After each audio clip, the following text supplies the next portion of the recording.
coming. I'm going to kind of kick this off real quick. I want to open in prayer and introduce our speaker and our special guest today. So if you'll join me, we'll pray. Father, we totally and completely trust in you. You are just more than we can ever imagine. You go before us. You are our safety and our shield. Thank you. Lord, we just pray for this gathering today. We pray that you would write on our hearts the things that we need to learn. We pray your blessings upon Russ and upon Donna and what they bring to us today. Lord, we pray your presence would be in this building. Yes. And Father, just walk with us right now. And we ask this in Jesus' name. Amen. Amen. Well, I am honored. I'm going to be we cut up a lot. So I could say all kinds of things. But Russ Harney is a dear, dear friend to me. And Michelle. Yeah. We both worked with Russ at Indiana Wesleyan. He recently retired. He was over our criminal justice program. But he has a background with the state police, and I think he's still putzing around with the state police a little bit now. Putzing around. Putzing around. Well, I don't know exactly what you're doing with them these days. I'll get into that. Okay, good. But he has just been wonderful. He's come down and kind of done a building and neighborhood look around and give us some ideas of how we can be better, safe in this environment. And we also have with us Officer Donna Shepard, who is from the Lexington Police Department. She's the neighborhood resource officer, right? One of them. One of them. There's three for the East Sector, and we were just discussing that the East Sector encompasses most of Lexington.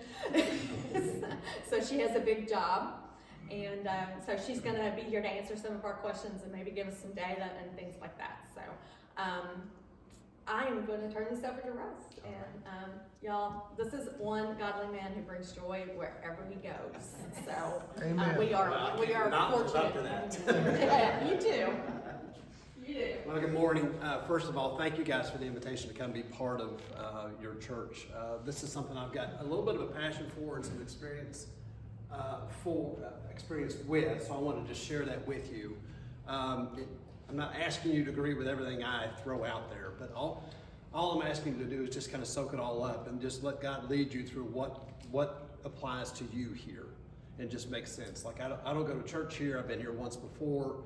You guys know the community. You know your people. You know, like as a Christian, I understand we have some stuff in common, right? We got a lot of stuff in common, but how this church runs is totally up to the congregation, your elders, and your leadership of your church. So I'm just going to throw a lot at you, and then we'll have some opportunities. I kind of like engagement, so there'll be a couple of slides where I just kind of share some information with you, and then I'll kind of engage you with questions. And if you could answer those questions back, that will kind of help me understand a little bit more about what you need and where you're at. Does that make sense? Good? All right, this is not my clicker. Let's see if it works. All right, so I got speaker notes here, so I'm gonna anchor myself here. As you can tell, I like to walk around a little bit. Way back in 1998, I went to some training to be a DARE instructor, 80 hours in Louisville. And one of the things they taught you to do is do management by walking around. So when you're in a room full of 5th and 6th graders, like you just gotta work the room, right? So I may wind up back there before it's all over with. Our congregation's like 5th and 6th graders. Okay, so we yeah. walk around too. Probably shouldn't agree with that, but I'll go with it. As Cindy was telling you, my background is law enforcement. I'm a retired state trooper. I retired at the rank of major in 2011 after 20 years of service. From 2011 to 2025, I was at IWU as full-time professor, overseeing we got somebody at the door, is that okay? Like I'm on high alert now. So I was program director for a criminal justice program. So I had about 24 adjuncts that worked in our program. And I left there in January. After my second retirement, what's the word to use? That Putz. I putz around at the state police again. I've had a relationship as long as I've been with IWU, with the state police.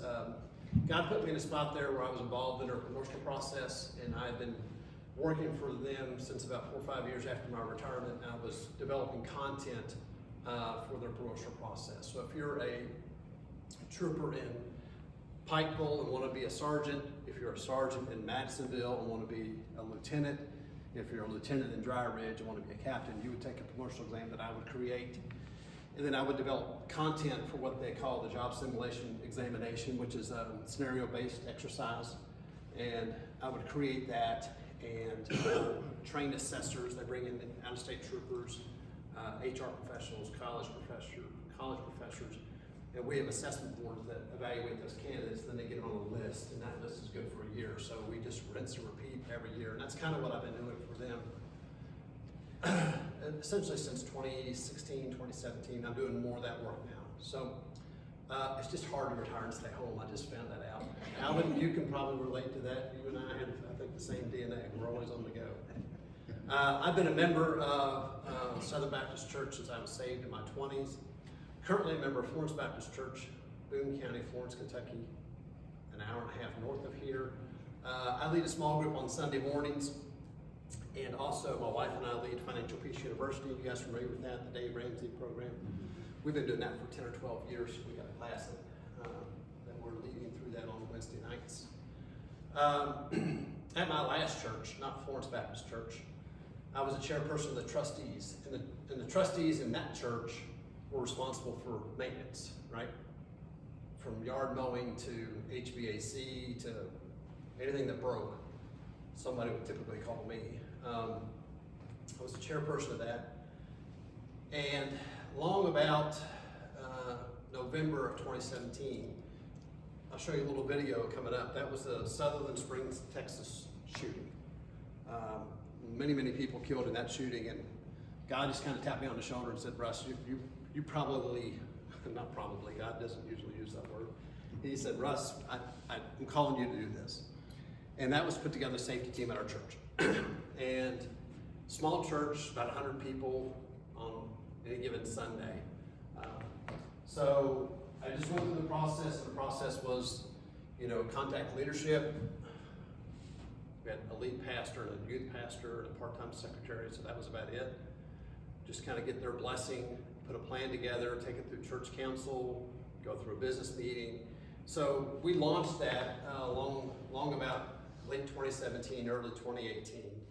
So assembled a team, and we went to about every KBC. Your church is in KBC, right? Yes. I think your church is, okay. So we went, at the time, they were offering lots and lots of safety-related training programs. So there was equip conferences, KBC Super Saturdays, anything they had, anything close within an hour's drive, I was there. I also coordinated, took some of my state police background and coordinated a firearms experience. At State Police World, we call it a combat course. And what that means, you just run and shoot, right? And we just got a buddy of mine, had an open field, set some targets up. I laid the course out. I had a guy that was a retired range officer. I came over and we had a little safety orientation, put Roger in charge of that. And we just went through this, like you advance, you retreat, you shoot, you reload, selective reload, emergency reload, you take cover, like all those things. Just to put people in a situation that they may not have been in before. I remember specifically a guy, probably, he's been around guns for decades. And one of the scenarios we put him in was, while you're going through this, I said, when you get to this third station, you need to shoot weekend with support, which basically means you can't use your dominant hand, which for me would be my right hand. But I said, you just need to shoot weekend without support, which means no holding it or resting. And he did that. It sounds kind of weird, but like when you do it, it's like the gun goes off and you're able to engage the target. And he said, his name was Jeff, he said, Russ, he said, I've been around guns my entire life. I've never been in a situation where I've had anybody's forced me to shoot weekend without support. And I said, well, the purpose of that, Jeff, is to simulate you perhaps getting shot in the shoulder, in your dominant shoulder. This hand doesn't move, this arm doesn't move, but you know what? You're still alive and you're still in the action. So you can grab your firearm and you can make it work just by shooting with your weekend. He's like, just thank you for that. Like, that was just a wide open, eye-opening experience for him. I'm gonna wear you out, Tony, I'm sorry. Oh, you're okay, you're okay. So Jeff was thankful for that experience. And that was one of the things, I wanted to make sure that the men and women that were on that team had some type of firearms training and experience. And the last thing we did is the state police has a safe school initiative where they'll come into your school. Lexington probably has something similar. And some people call it active shooter training. And that's what they simulated that in our church. But instead of just our little 5 or 10 man team, I invited, there were 26 churches in our association. And the director of missions for the association invited all those. I went to association meeting, told them what it would be about. So we had about 100 people there. And the state police would take you through a team at a time from your church and would just run you through station by station by station and just help you experience what it would be like in an active shooter situation. So it was, for me, it was about just getting the right people together, training them up, giving them some experience. And then for about 3 years, I led that team at our church. And we would do security at the church on primarily just on Sundays is what we would do it. But that's been kind of my background with it. So I went through all the learning curves that went with that, so I'll be glad to share that with you today as we go through this. Bottom line is I'm not considering myself an expert on church security. It's something I've had experience with, I've got a passion for, but I've kind of left it the last couple of years, so this was fun when you called and said, talk to us about that. I was like, I've got all my stuff. I don't throw anything away, so I got all my stuff. But I came here back in July, met with Cindy and Kelly, and we kind of just did a walkthrough, kind of a site survey, and I made some observations, made some comments, and they were listening, because now they're like, the bushes are gone. And I was like, that's a great place for somebody to hide. And they're like, well, we got a guy coming in. And I was like, maybe that should go. So, but I don't know of all the changes that have happened since July, but it's been, that's the first thing I noticed when I pulled up here. So what questions do you have about me before we dive in?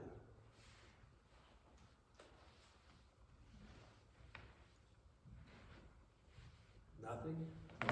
What did you say your last name is? Harney, H-A-R-N-E-Y.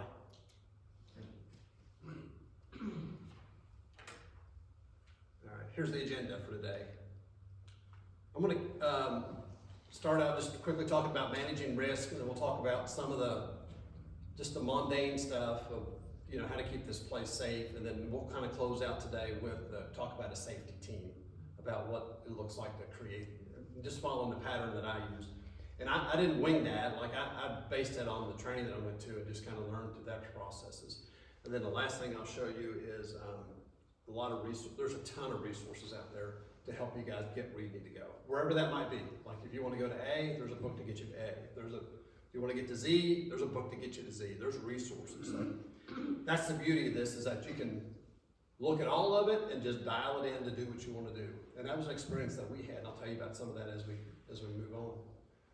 So, in terms of the risk, you guys are making decisions about how to manage the risk every day. You're either going to accept it, you're going to transfer it, or you're going to control it or avoid it. We do this in not only at your church, but in your personal life. So, let me just give you a quick example, using my father as an example. So, I'm a second generation trooper. I was born when he was in the academy, and I'm a third generation police officer, but one of my dad's fatal flaws was smoking. He loved to smoke, like cigarette after cigarette after cigarette, morning, noon, and night. So let me just use his example of his addiction to nicotine as kind of to walk us through this. So as a smoker, he accepts the risk when he says, I just enjoy smoking so much that I'll just take the consequences, whatever that might be, lung cancer, COPD, like he's just like, I just love smoking so much. He accepts that risk. Here's some consequences that come with that. And essentially that's what he did. COPD is what got him about 9 years ago. So it just took his air away. So it was just a decision he's made. The transfer, if he wanted to transfer the risk, he would buy some pretty good health insurance, maybe smoke a little less, but he'd pay that policy so that he could have the best treatment for whatever consequences that came with smoking. We do that with insurance as well, right? You've got insurance policy on this place probably, Kelly, I see you, yeah. You got insurance on your car, you get health insurance, right? You got all that stuff. Controlling it, Dad did try to control the smoking as a way to reduce the risk there. I know he took sensation classes, he did acupuncture, I think he even did hypnotist at one point in time, but none of that worked for him because he was smoking right until his last days. And the last thing my dad could have done is he could have just avoided the risk altogether, and that is just put the cigarettes down and walk away from them, which he never could do. But we can avoid some risk by just eliminating some things. So we'll talk about, I want you to be thinking through, are we accepting the risk? Are we transferring the risk? Are we controlling the risk? Are we avoiding the risk? As we think through what's going on at this church. You ready? All right, let's talk about safety. We'll talk about fire. We'll talk about medical emergencies. And we'll talk about weather emergencies. All right, you got exit lights around here. I see an exit sign right there. Do they light up? They do light up. Okay. So that's one thing you should get on a regular schedule for, is just going through. They should have a battery in them. I noticed the last time I was here, there was an old one in the staircase over here. Scott's got to take care of it. Oh. All right, good. So those things, like there's a button you can push and they should come on. And what happens is when the electric goes out, they should come on and illuminate the way to the exit. So that's good. So just check those on a regular basis. Do you have an evacuation plan? This is the interactive part here. You guys tell me. I did not see one when I was here. So at my last church, they're fairly easy to do. I've got 2 experiences with that one. This is my old safety book from my old church, but I didn't do this, but somebody at the church has that skill set. So we had this made. It's an evacuation plan for all parts of the church, and then we had it posted just in prominent places. And the good thing about it is you can use those little, I had some little sticky, clear plastic sticky protectors that stick to the wall. And the good thing about that is that you can have that stuck to the wall. For example, if you had it here, which might be a good place for it, but the thing about it is, like, if you need it, guess what? You can just take it off the wall with you and you've got it. So just think about that. Like, it doesn't have to be permanently affixed, but just having that with you, and it's pretty easy to do.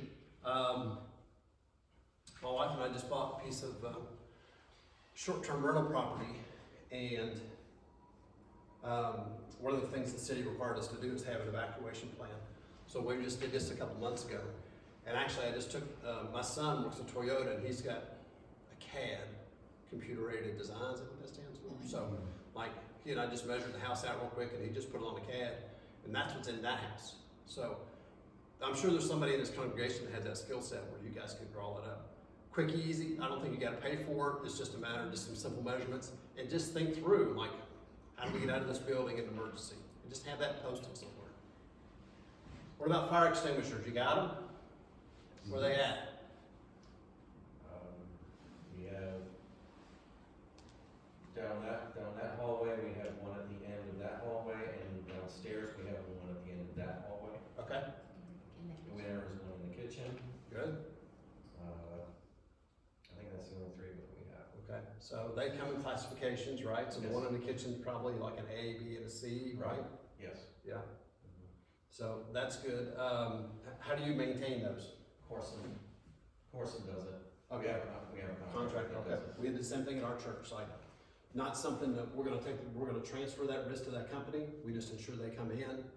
They'll take the ones that are expired away, they'll put a new one on, and that's how that works. We even had a church bus where they would go out and look at that one as well. So good, you guys are on top of that. You got smoke detectors. We do. Okay. Where are those guys? We'll put you on. You're on. In that building, they are, they're in the hallways, and in the large room down at the end, downstairs, they're in the hallways there as well, and they're also in the room right below us, Okay. in the large, we call it fellowship hall. Got it. And those are all connected to a central controller. Okay, good. And those need to be, how long has it been since they've been replaced? Do you have any? Corson also inspected them. Okay, good, Yes. good. So the lifespan on those is probably about 10 years. So just, it might be something to look at, just make sure you got those up to date. And then the CO2 detectors, you guys have any natural gas appliances here? None of that? So probably don't have CO2 detectors here, so you're in good shape. All right, questions about that? What about medical emergencies? Where's your first aid kit? It's in the office. It's in the office, Pastor's okay. office, we have two, well, are they trauma kits? Okay, so when you say office, like here? It's the main Okay. pastor's office, Okay, is it unsecured or secured? unsecured. Okay, Yes. good, so no matter which congregation is here, they could go in that office and have access to it, okay. Have you guys considered an AED? What is an AED? Oh, I see it, okay. That's another new thing. Is it new as well? Not cheap, probably, how much? It was $600. Okay. We bought one at our old church, and the problem we had is that once we bought it, it just got ignored. So you know there's a maintenance, they're battery operated, right? So somebody has to be aware that there's a battery on it, they need to check it, there's a test button on it, you can test it. But somebody has to keep track of when that battery is gonna expire. That thing is of no value if the battery is not working. And it's a false assurance that you guys have got that up there if it doesn't work, right? And then the other part of it is, do people know how to use it? I know they're, in the state police world, we call it trooper proof, like anybody can do it, right? So, it wouldn't hurt to have, I don't know who your audience would be, just to kind of lay it out and say, okay, this is what it looks like. You pull off, this goes left side, this goes right side. I think they've got some test patches, and just kind of go through that training, just so, the last thing you want is somebody to have a cardiac event here and not anybody have the knowledge of how to use it. So who here knows how to use it? I watched the videos. Watch the videos. I Okay. watched videos too. Okay, good, good. It tells Okay. you too, like it talks to you. So Yes, it's- yeah, you're right. It's, I wouldn't say foolproof, but it's pretty close. It's pretty close, yeah, yeah. Well, good. You can probably YouTube it, you know. We did talk about taking 5 or 10 minutes in our service and just show to everybody, here's how you use it, kind of thing. I don't think it's super difficult. It's not. But in a panic situation, if you That's have, exactly right. I'd rather not rely on a card in the box if I need to do it for somebody, Yeah. I'd rather have it. I also think it would be a good, like if you did it in the service, that everybody, even kids, would know where to get it if they were, Yeah. you know what I mean? If there's only them two, like two, and they had to go get it. Right. Kids aren't gonna be able to reach it, it's pretty high. No, that's intentional. Intentional. Yeah. Yeah, that's true, that's the thing, right? You don't want little hands in there, but yeah, it's gotta be accessible. When did you get it? How long ago? You can I jump. got it about a month ago. Okay, good. You got one in the building? Yes. Look at you guys. I'm impressed. We listen. They wouldn't let us get a car battery and some jumper cables to Oh, yeah, use. that's too bad. Yeah, The cost was a lot better. Oh, yeah, I bet.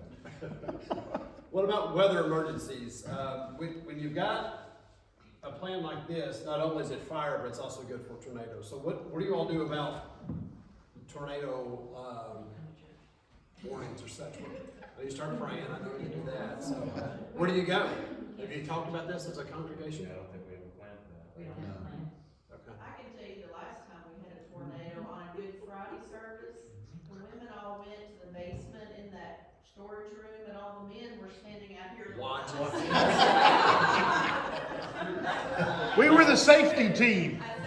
That's why women live longer than men, right? I was gonna say, that has a lot to do with intelligence. As it went over the church too, there actually was a tornado, as it went over the church, yes, they were all outside watching for it. Yeah. Okay. So, You can't train students.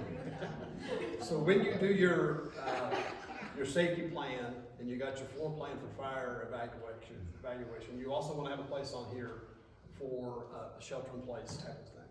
You guys know this from way back in the day, right? Like it's an interior place with no windows. So when the women went, sounds like a pretty good little spot down there. So lead the men down there next time that happens. So, what about the little weather radios? I had one. I was going to bring it. Like, do you guys have those at the house? You know what I'm talking about? Get alerts on your phone. Get alerts on your phone. Yeah. Yeah, as long as the phone's working, right? But the radio, as long as it's got a good battery, it works. Like I'm always about what if it fails, right?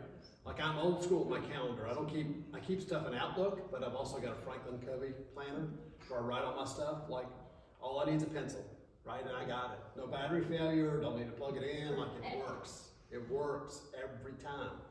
So that little weather radio, I keep one in my nightstand by my bed, like it's handy to have in case you somehow lose cell service. But I think they're fairly inexpensive to get. I think mine was given to me by my local county emergency, so maybe Lexington has a similar type of feature where they could provide you one. But like I said, the expenditure is pretty small. Questions about weather emergencies? We'll talk about your building. Here we go.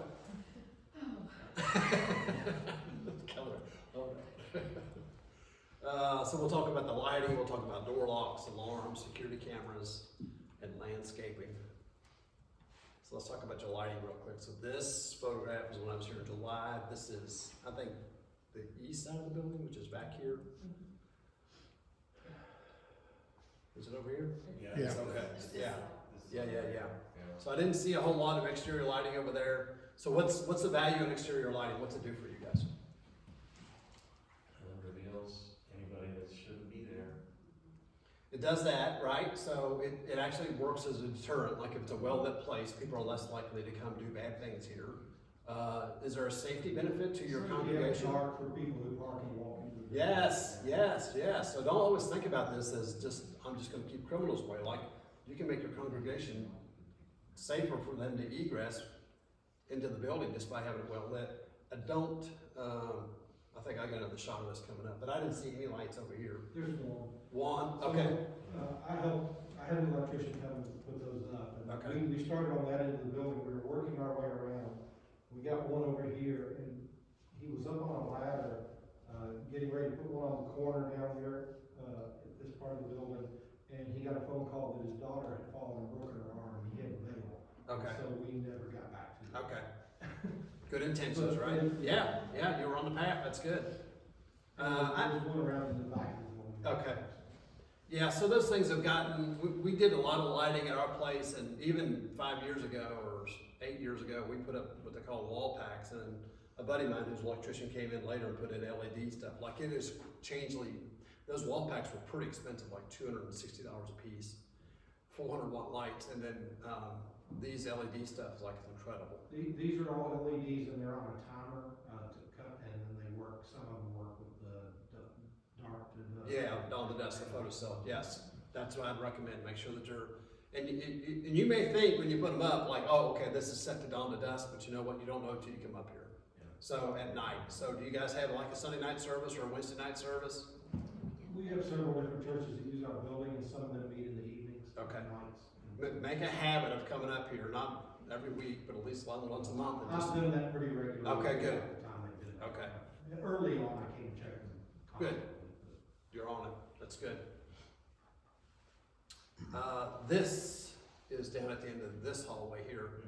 So this little spot underneath this windowsill or staircase, like to me, that is a prime location. If I want to do something devious, that's where I'm going to land. Like if I'm walking through here, and look at the protection it provides. I've got a staircase over top of me, I've got a wall behind me, I've got a staircase on this side. It's kind of like an embankment area. Like it is really a prime. That's the first thing of course, after being a trooper 20 years, that's where your mind goes all the time anyway. It's like, well, what bad could happen there? Well, let me name 10 things. Like that's what I thought of in this spot right here. So what do you do to kind of mitigate that, to kind of deter people from hanging out? First of all, have you had any issues there? Yes. Have you found? Yes. Okay, so what evidence of bad behavior have you found there? Well, I come up on Thursdays and get our garbage out to the curb and all that, so I walk around the building and usually pick up all the trash. And almost every Thursday, there's stuff down there where people have been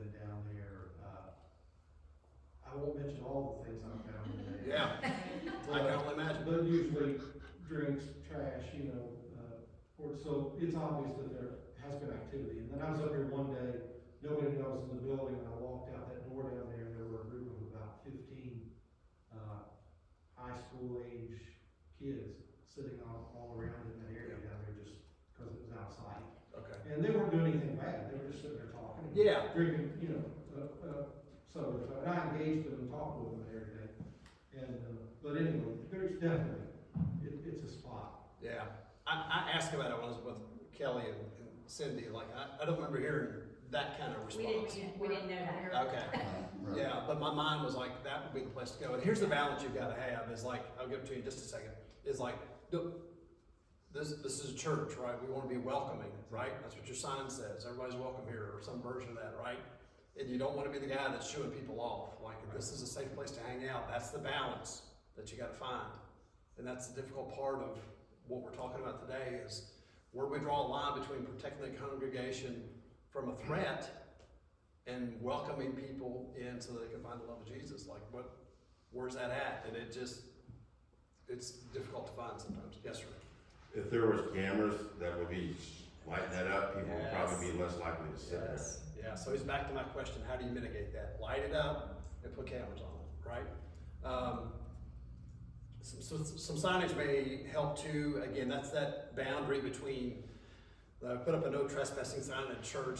I know some of you are like, no way, we're gonna do that here, but if it's a problem, maybe you need to do it. That's something you guys will have to decide. You don't wanna send the wrong message, right? You do want people to come here and find out what it's like to have a church family, and a bunch of signs that say, don't park here, don't come here, don't trespass. That sends the wrong message as well. That's the struggle that you're gonna have. I don't have the answers for you, sorry. Yeah, so there is a light down there, but make sure, is it photo cell as well, like it comes on a desk and? It's a motion detector. It's motion, okay. Okay. So when you walk up on it, should come on, which that would tell whoever, like, oh, people probably know what that means, but it doesn't necessarily shoo them away. Go ahead.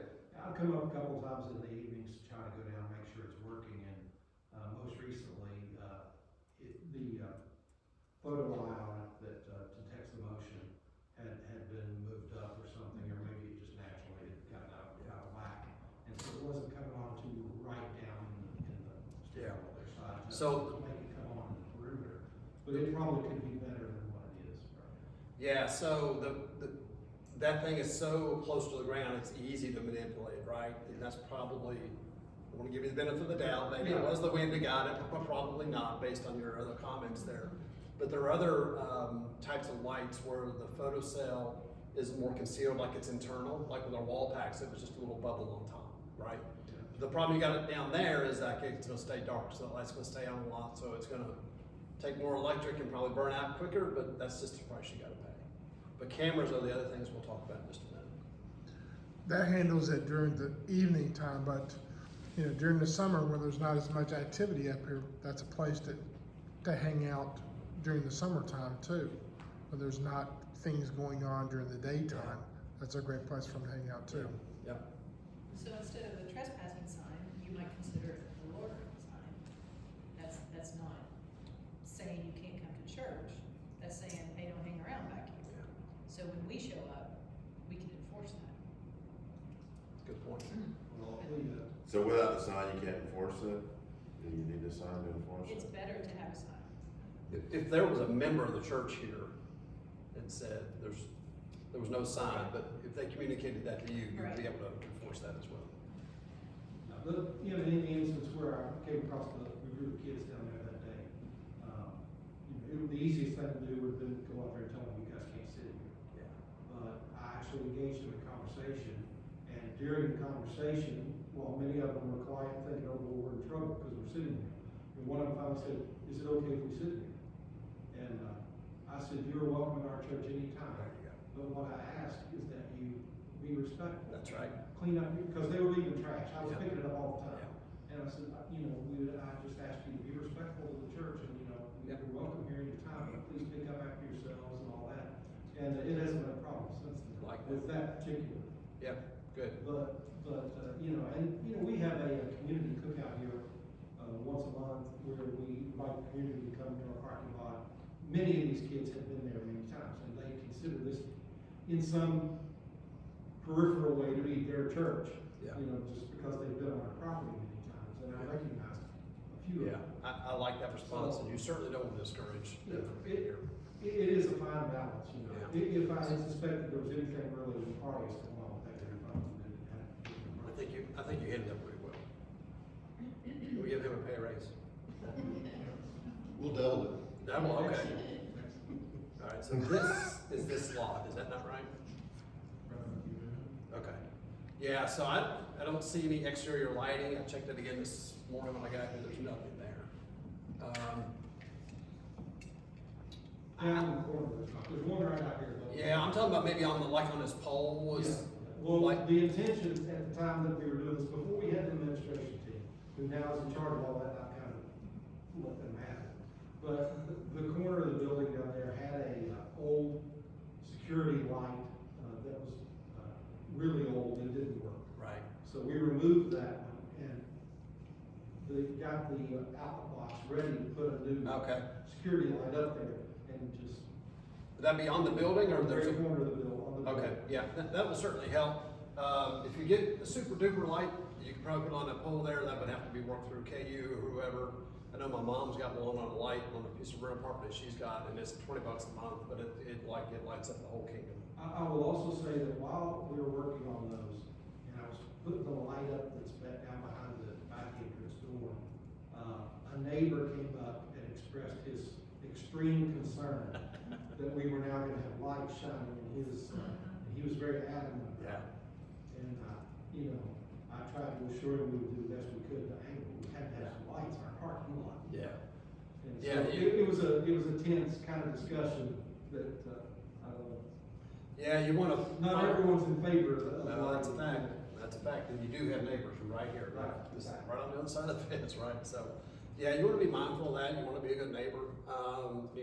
Certainly before you move forward on something like that, I'd make sure I follow any of the city regulations that might be related to that, like if there's a certain wattage that is too much, like make sure you're compliant with that.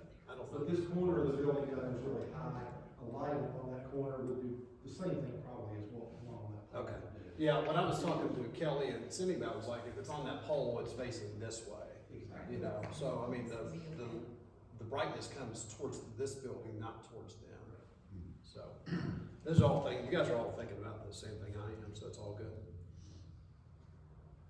So on your interior lighting, a lot of the research that I was looked at, and you guys were, I think Cindy was talking about earlier, like, was just having a light on somewhere in the building, for safety reasons. You never know, like, especially on an entryway, when it's night, so that people can see, just for safety, for their safety, the same reason you'd have a light on in the parking lot so they can see where they're stepping. The other thing is, like from a law enforcement perspective, is like it kind of lets me see in the building without being in the building. So if somebody's in here, if it's complete darkness, they can hide about anywhere. But if there's a light on, it kind of gives them less of a place to hide. And we're not talking about leaving all the lights on, just kind of leaving a couple lights on, just so you could, if you're coming in from outside, you can easily get inside. And until you get to a light switch, make sure you've got enough lighting to get to a light switch, or from a law enforcement perspective, just kind of give them, the police officers, a chance to glance in here. Obviously, they'll be equipped with a flashlight, but it'd be nice to have a light on so they can kind of see what's happening. So that light in the stairwell now stays on 24/7. Good. And the light in this foyer here stays Stays on. on. Okay, 24/7. perfect. And the lights on the outside of the building, or the entryway stay. Okay, that's a change since I was there Yes. last. Mhm. Good job. Door locks and keys. I was asking about this. Let's see where you were. You guys keep a record of who has keys? Yes, Okay, where is it? I have it. Okay. Where is it that you have it? You have it at home, like? I do, I have Okay. it on Excel program. Okay, all right. And then when somebody leaves the church, what happens? So like they've got a key and they. Well, we're supposed to get them back. Okay, does that happen? No, Yeah. Okay, no. yeah. We've attempted, but we've been told it's been lost or, Uh-huh. yeah. I've had that same, I have two members of our safety team that left, and one was a fellow trooper, and I tracked him down, got it back real easy, pretty easy, and then the other guy, I tracked him down too, and both of them gave it back, but like, you gotta have key control, and and if you don't bring it back, then you gotta think like, okay, what is our process for Right. changing keys, and that is super expensive and such a headache. Would it be better if we went to a coded system? Yes, that's where I was going. Two options there. At State Police Headquarters, I've got a key fob, and I just wave it up against the door, and it does a date time transaction for me. So there's a log somewhere. So if I say I come to work at 8 and I showed up at 9, like I might get in trouble.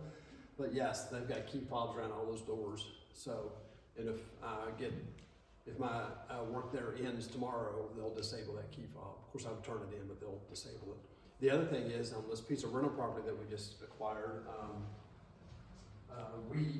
if you guys have ever stayed at a short-term rental, you know what that's like, right? You get emailed the code to the door, right? And that's what's on our short-term rental. It's just a 4-digit number, and it unlocks the door. And we just launched our short-term rental first of the month, and our 4th guest checked in yesterday, and they all get the same reporting instructions. It's a keypad. It's a battery backup. The brand we're using is Yale, Y-A-L-E. And then we've hired a property management company, and they say, in case the battery fails, the backup plan is they've got a key box mounted outside of one of our doors, and then they would give the guest the code to that key box, and there's a key that would open that door, right? So there's a backup to the backup, right? So you can do a couple of those options. The keyless pads are wonderful, the key fobs are good, it's just time and money. But it is probably a more effective way, at least managing some doors as opposed to all doors. So I actually, before we hired the property management company to do our short-term rental, I actually went to Menards up in Florence, and I bought keyless pads, and I put them on 3 of the doors, and then we hired this property management company that took mine off and put theirs on. So it's not that big a deal. It takes a 9-volt battery, and Alvin, it's right up your alley. If I can do it, I know you can too. So it's it's just one of those things.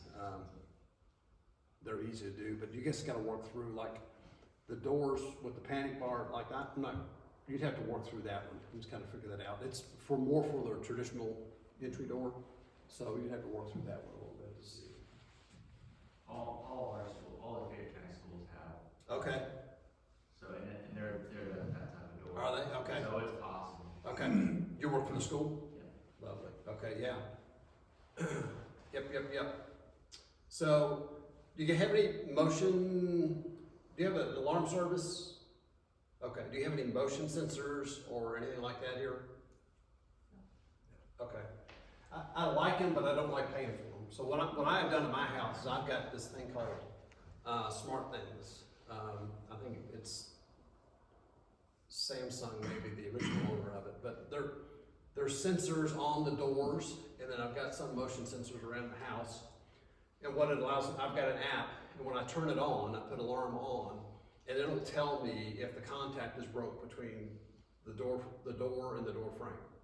So when that opens, right, it'll say it'll send me an instant alert, front door open, right? There's nobody monitoring that except for me. Like police aren't coming, like I'm not paying $49 a month to have ADT or anybody like that come. I want to manage that myself. Don't ask me what I'm going to do if that goes off and it's an intruder. I would probably just call the local police and have them respond. That's what I would do. And I would, wherever I'm at, I would start heading that way. And then I've also got them positioned around the house. Let's say they get in some other way than one of the doors. Like I don't have them on every window. If they get in through a window, I've got them positioned like in the kitchen and in the living room and then some of my areas downstairs. And then we'll pick up motion. Then they'll say motion detected in basement, motion detected in kitchen. Then I know somebody is moving about the place, even though a door was not reported as being opened. Those would work for you, but the couple things you gotta work through is like, whose phone does it go on? And you've got so many folks coming and going, like if it does go off, like, well, they're supposed to be there. I hope that's who that is, but I don't know for sure. But we're gonna talk about in a minute, we're gonna talk about cameras in our next slide. If you take the motion stuff and the cameras together, that would solve that puzzle. You could probably just do it with the cameras, but these motion alarms are pretty good. I had an aunt, it was actually my wife's aunt that lived out on Lansdowne, and we looked at, she had ADT and we priced them over there, and it was pretty expensive. Anybody got ADT at their house that uses it? Simply Safe. Simply Safe? Okay. Same type service then, right, where you self-monitor? So it's we pay for the added, they'll contact the police. Okay, right, and they'll do the voice alert saying, Yeah. The fire department came when our son burned the steak. say that again? Our son burnt the steak and the smoke detector went off, so the fire truck came. Okay, That's the downside to it. okay, Cause they will respond, and so, if you're not fast enough to turn off your smoke detectors, and I felt terrible. I was Yeah. like trying to fan the smoke. all right. It works, Okay. but. Yeah, so you can look into Simply Safe or something like that. These are smart things at no cost, but again, you're just managing it yourself. But it's complicated here because you've got so many folks using the facility. I was gonna say, we've got 3 separate congregations that meet at all different times, and the school that meets here. Yeah. There's always gonna be motion Yeah. here. Yeah. And it would drive somebody crazy, I think. Yeah. We do have a motion detector who lives right across the street. And she's pretty good about calling one of the elders if she sees something going on. So that's good. You can't put a price on the neighbor like But that. that's. She's not $30 a month either. That system's just like Wi-Fi dependent, right? Yeah, it is. Okay. Yep. So. I've got a little hub sitting on my desk and then, yeah. No, so you can set it to only come on at 10 o'clock at night to a certain, you can set a time. Probably could, yes, yeah. Yeah. How does it alert you? I just get a push notification. So it would have to be connected to someone's phone. Yeah, absolutely, yeah, Well, you have an access point to the app. yeah. So it's on my phone, it's on my wife's phone as well. Yeah. I think it says you can turn the alarm on, off, and then there's one setting in the middle. What's it called?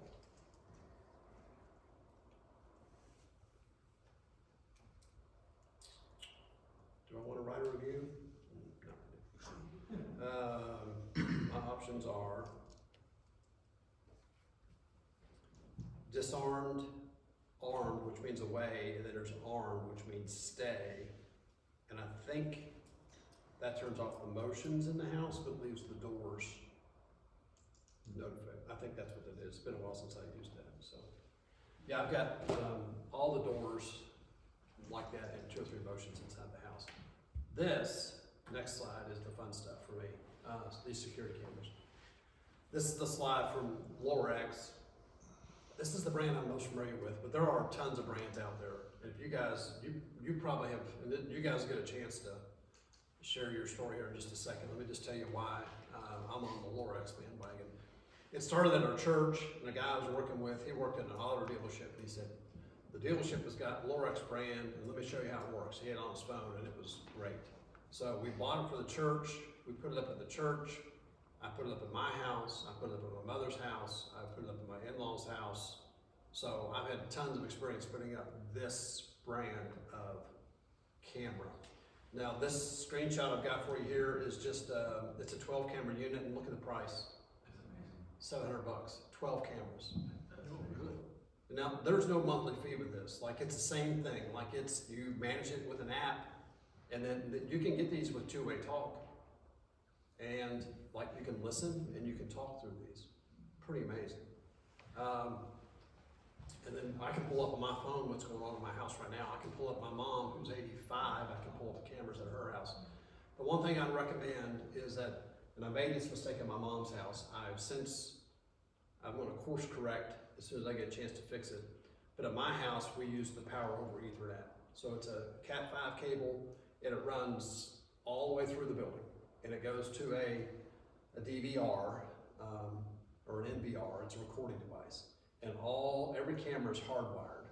And it goes through, we took ours through the ceiling, brought it down through a wall, into the NVR, and attached to that NVR is a monitor. This was a pretty big church we did this at. We had, I think, 8 cameras. The reason I recommend the power over Ethernet is because with my mom's, we took the shortcut, we did the wireless. She lives out in the country, and if I were to open up that app right now, I would just get spinning circles for the first minute or so. But with my house, when I click on it, boom, the image is right there. So that power over Ethernet is the difference for that.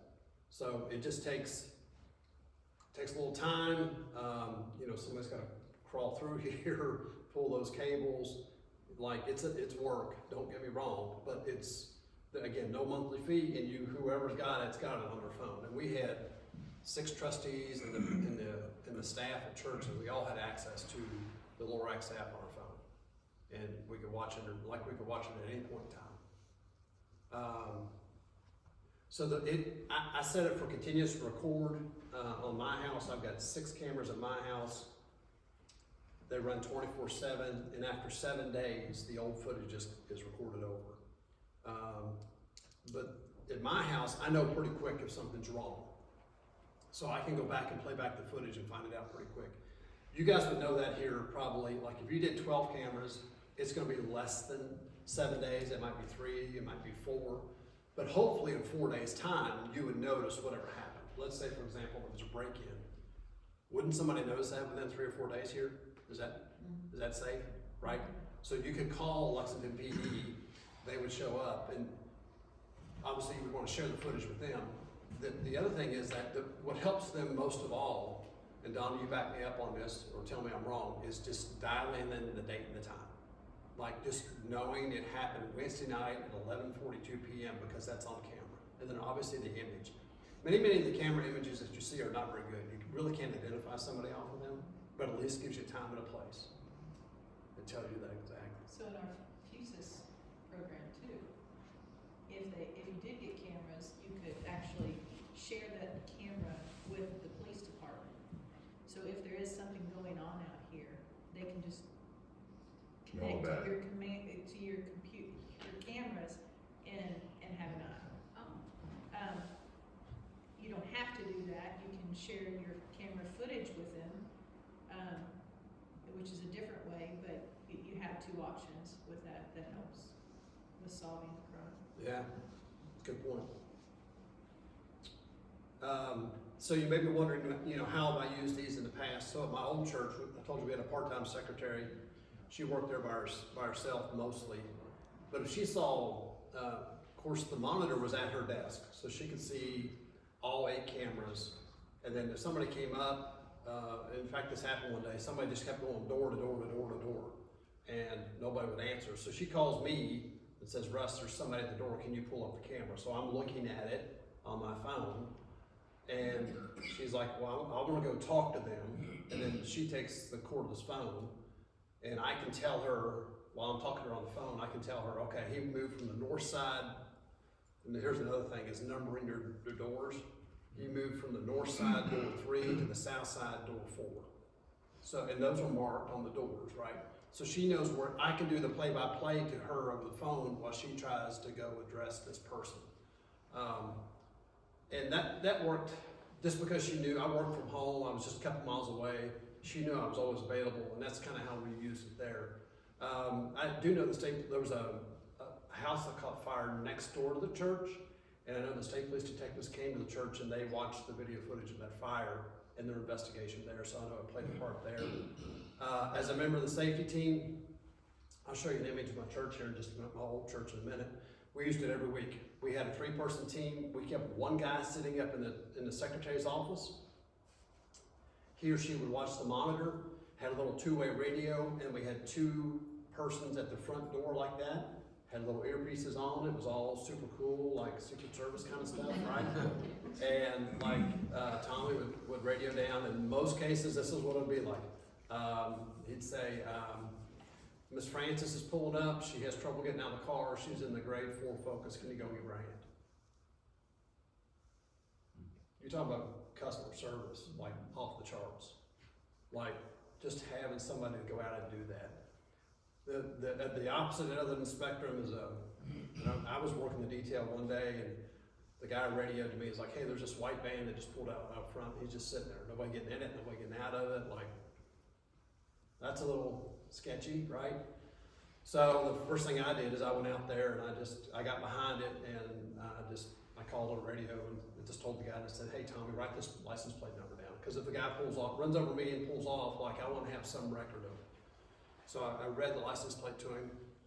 The guy in the van noticed that, and then I walked up to him and said, hey sir, welcome to our church, can I help you today? And he's like, why'd you take my license plate? I was like, well, maybe you should watch the news a little bit, there's been some church shootings, we want to protect our flock, like, I don't know if I was that sarcastic or not, but he just, like, his response put me on edge anyway, but he was like, I'm just here to get so-and-so, and I was like, that's fine, we're just curious, like, when people pull up in a parking lot and there's no activity, like, it just makes us a little nervous. We just want to come out and make sure it's okay, right? So you can head that stuff off. And when we get into the security part of this thing, you will notice on many of these church shootings that we're going to talk about here after the break is if you're in here and not looking out there, you're going to miss it. These guys are rolling in and they're getting out of their cars and ballistic vest and mask, long rifles, multiple weapons. You should have somebody looking for that. And don't let Satan come in that door that way. And some of these examples we'll talk about, like, if you're not paying attention to what's going on out there, that's where I'm going to my soapbox a little bit, like you're putting your church at risk, in my opinion. And I just felt like that's what God called us to do, was kind of watch that. But this guy sitting at the monitor, watching that for our team, he was the guy, right? He would tell us, red cars come through the parking lot 3 times. It's in the back parking lot. Somebody will go out and just check it. For us, when I was here with Kelly and Cindy, I was thinking about this,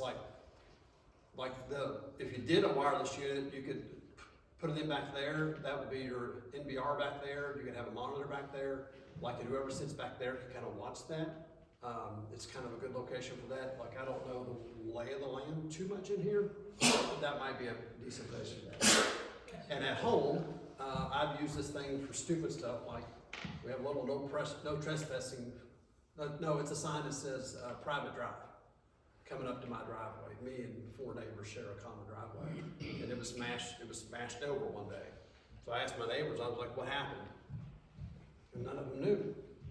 So I played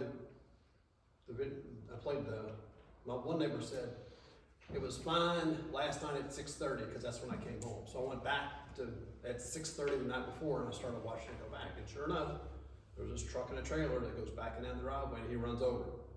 And it's one of our other neighbors.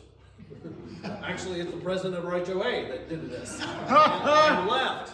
And told nobody. Just something really super silly, but nonetheless, like, it solves that mystery, just because we've got that video footage. And that goes back to the date and time. My neighbor said it happened before 6:30 last night, so then you can start watching the playback feature. What questions do you have about cameras? I don't have any questions about it, but I do have just a general comment. Our church has been we're an unusual body at this building. Yep. In that we don't have any paid staff. Yep. No paid pastors, no paid anybody. We pay a little bit for a worship leader, but the kinds of things you're talking about are common occurrences here. I almost never come up here at any time of day there's not somebody in our parking lot. Yeah. From police officers all the way down to general cars that pull up here. We've got a guy that comes up every night at sunset and parks his car. We're going to take pictures of the sunset out here. And there's just always somebody in our parking lot. And what you're talking about is going to be a full-time job for somebody. Yeah, no. So, and I don't say we shouldn't do it. I'm just saying that those are the kinds of concerns here. This is a real gathering spot in our community. Yeah. And people are used to just coming up here and parking and sitting there for a while and leaving. And you know that, so that shouldn't give you raise any flags for you, and it doesn't for us, because at our old church, was it Pokemon Go, where you would play the game on your device, and there was a gym? Well, they planted the gym at our church, So all kinds of people would just pull out. Right. And after a while, we were like, oh, they were sitting there in their cars all doing this, and we knew exactly what they were doing. But because I of guess your, the issue there I see is that how do you determine when it's, you know, it very well could be that there's somebody up to no good. Yeah. So, You- so your cameras are gonna play a part in that. And it's gonna be documenting who all's in your parking lot and that sort of thing. If nothing happens, then that footage it goes away, yeah. right? But what he was talking about as far as approaching cars, Right. if they've been there for a That's few good. minutes. Yeah, it's not like, not every, first of all, even with a church 3 times the size of this one, we knew everybody that pulled in there. We knew every car, right? Even the folks that just came like once, oh, that's Francis's Well, dog. there was a time that was true here, but now with 3 different bodies at a school, Yeah. there's no way to identify. Yeah, but you're not gonna be, I'm primarily thinking about on Sunday services. And I'm not But that talking would about be every time there's an bodies. event here. That would be each body's responsibility, Yeah. not ours. Yeah. Right, we would just, they would have, like Elvin's church would have, we would give them access to the cameras and they could monitor when they're here in the Yeah. building.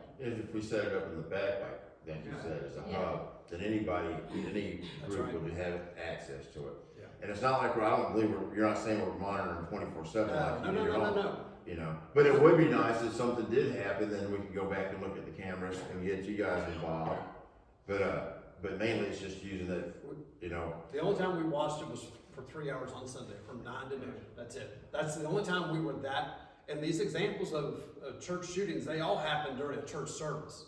So like, I'm just using logic, but no, there's not somebody My watching. comments church were service. more directed toward, when we were talking about having a secretary that was here all the time. Yeah. Calling you. No. And after hours and those kinds of things. Yeah. Not during the service, definitely. Absolutely. Yeah, I think that's, That's a different thing. During Yeah, the service, that's- I could see it being, like you just basically only have one entry point for your building, it would be this door, That's all right. the doors would be locked. Right. The camera could be, cameras, cause I'm assuming it's like one big screen, you can see the. yes, that's camera. right. Would be back there, and the person that's back there could just be like kind of looking to see if anything strange has happened. That's right. It might give you 10 seconds more than you didn't have. An opportunity to lock that door. Yeah. That's all you're looking for, is just to have a little bit of advantage. That's it. No, it's good conversation. Good. I'm glad you asked that clarifying question, because I want to make sure that the intensity that we talked about is just for that 3 hours for a church service. Like, you guys got too much going on here. Like, but if whatever congregations are meeting here, let them dial that in, right? Like, if they've got access to that Lorex app or whatever app you use, like, give them access to us and let them decide how they want to police that during their time here. I think too, at least for Tatesboro, with the nursery being so far from the sanctuary, the idea of having a walkie-talkie or something where we could communicate from the camera down to them to say, hey, there's somebody trying to get in the building on that far end. Bring the kids this Yeah. way. Yeah. Or take the kids out. Somebody's come through the front. Take the kids out. Right. And get them out of here. So that we can have a plan like that. So we had those 3 radios that we called the bird's nest. That was the second story of the fellowship hall where the camera was. And then the 2 people working the front door both had a radio. And then we kept a 3rd or 4th one actually in the nursery. And whoever was in the nursery, we'd say, leave this on. We'd put it on a different channel because we were talking on channel 3 and there was a lot of back and forth. We'd say, go, that's on channel 4, right? And then the guy, we're in the bird's nest, if he saw something, he would switch over to channel 4 and talk directly to the nursery and say just that. Primarily, it was either evacuate, go out the north side doors because there's a threat on the south side, or go out the south side because there's a threat on the north side, or shelter in place. Shut the doors, turn off the lights, lock the doors. We had like a Jack and Jill kind of nursery. We had one room on this side, one room on the other, and a big bathroom in the middle. And the plan was always lock the exterior doors, turn out the lights, take all the kids, well, the big church, put them in that bathroom and lock both those doors. Do you have to pass the outside door to leave the nursery? There's the nurseries are along the hallway and then there is an outside door. There's a If you hallway. come out the door of the nursery, is the person on the outside of the door gonna be able to see? Yes. If So they're I in would that. shelter in place. I wouldn't pass that door if somebody's got a gun out there and it's compromising situation, I would shelter in place like you were talking about. Yeah, just like we do at schools, when we have a lockdown drill, we don't send everybody trying to evacuate. There's a time for that. There is. Yeah, I was thinking more somebody came in through up here with the radio and tell them to take them out that way, get them out of the building real quickly. You could also mimic what they do in the schools where they shelter in place and they put enough barrier between them that even if they are in this building, they can't get to the kids. The shelter in place is a good option, but look, if it's in this room, I'm evacuating. There's just way too many windows in this building, so you guys have to work through all that. Speaking of the nursery. Yeah, and I don't know I don't remember what it looked like, but I'm just saying, it depends on. It's gonna be hard to get 5 to 10 kids out of the nursery and out of this building. Yeah. Your most practical would be the shelter in place. There is a bathroom in the nursery. It's not big Damn. enough. We could stuff all of them if we had to. Stuff them in there. I mean, there's enough air in there for a half hour for 10 people. Put them in there if we had to. So, last thing, we'll move on here in a second. First, I got a question before you. Yes, sir, Alan. Would it be any advantage if you, instead of unlocking both doors up front, I'm talking about these doors, leaving the one on the, left coming in, leaving it locked? Cause you said if you only had 10 seconds, that give you enough time to lock the door. Well, then that would be cut in half if you can just have to lock the right side. He did the scenario with me and Cindy while we were here, and we would be gone. By the time it took us, I mean, he had to reach up, the guy would have been in, or woman, literally, we would have. Alan, here's how we ended at our church. And I had to back up on this because we had to make peace. You can tell I'm a little over the top on this, right? So we had all 12 doors. I'll show you a picture of my old church in a minute.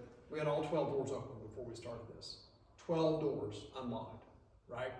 So we got it down, we did the security team, and they were in the entryway like this, but it was left and right. So they had 2 double doors, glass doors like that on the left and on the right.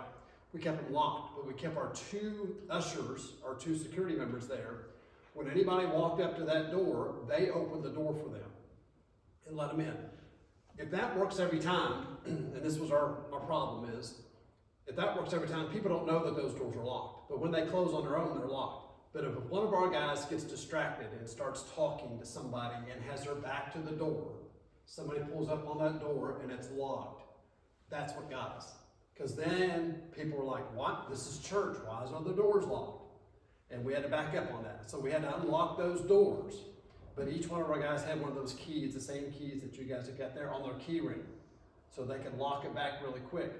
But I'm just saying, your guys have got to be, or ladies, whoever is manning those doors, they can't be distracted by a conversation and turn their back on a door, because when somebody pulls on that locked door, then it all unravels. And that's what happened to us. They were like, we can't lock doors. And I just said, okay, we won't lock doors. Here's plan B. Everybody's got this key, but you're gonna have to be really quick. You see somebody coming, you're gonna have to lock in that panic bar. Does that help you a little bit? But keeping one locked is an option. Yes. And that's what we do. Well, because normally we walk up to the door, you you pull the one on the right. So you would keep that one unlocked, but the one on the left, keep it locked. Keep it locked. Yeah. So. And don't unlock it with a key on the outside, but just do the Allen wrench on the inside, because that's the best way. Because if you do it on the outside, then you gotta go outside and lock it. And we've had that several times. I've come in and. Here's what you guys are hitting on, is just working through that. Yep. And just kind of, you gotta work through it, you gotta simulate some stuff happening, see how long it takes you to do that, and just kind of work through it. We had to adjust on some of our stuff, just because we went a little too far on it. Yeah. One thing I noticed about your landscaping out here is these bushes, like, it was the perfect hiding spot, and I pulled up today and I was like, oh, they're gone. It's the first thing I noticed, like, somebody can lay in wait behind those bushes, just as you're making making entry into this door right here. That's a perfect place to hide. You guys have got those out of the way. Great job. I don't know where the kids who are skipping school are gonna hide. Yeah. You don't find that last year before. What's the issue with this back door? You can't answer. You can't answer. Can you see what's up there? Yep.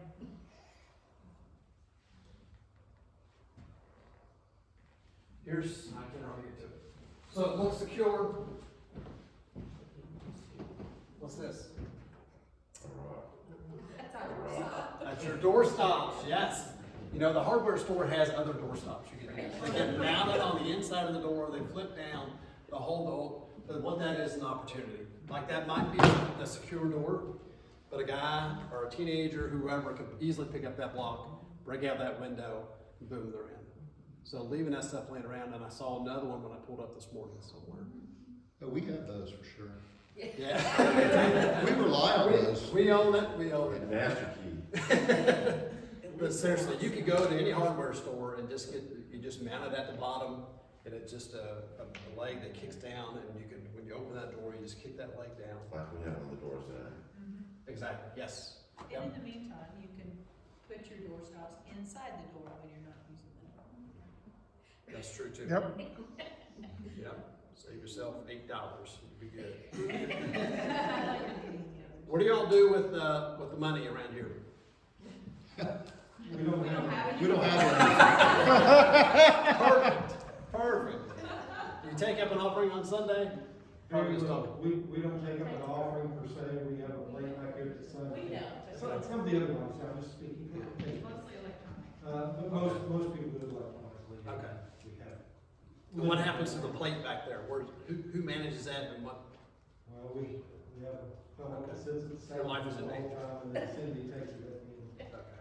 Yes, Cindy has to answer to 6-year-olds going, I put that money in there, where are you going with it? So at my last church, we actually passed a similar tray to this. And then we had money counters. My wife was the treasurer. And then after service, it would wind up in the secretary's office. The money counters were counted. And then they would do the deposit and they would give her the money bag. And then every Sunday, I would take her directly to the bank.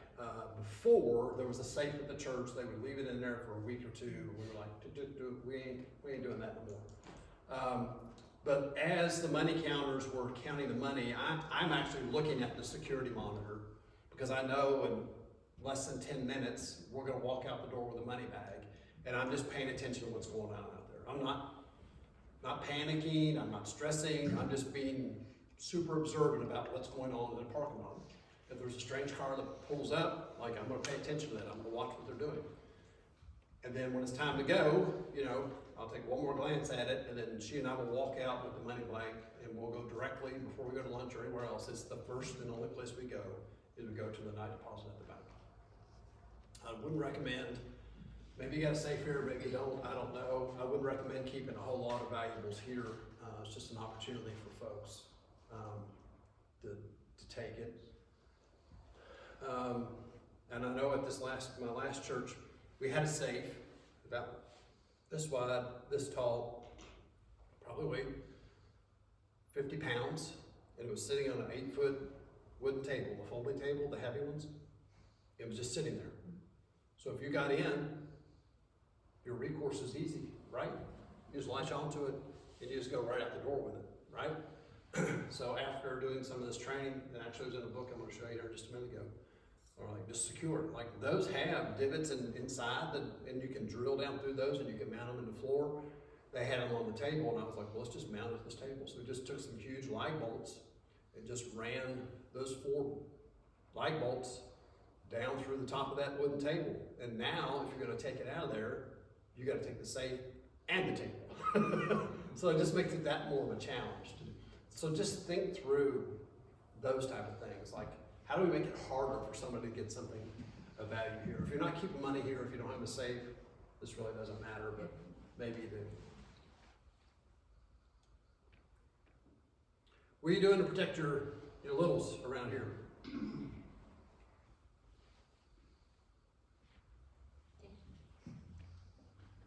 much the same thing we do to protect the adults. Okay. Which is limited.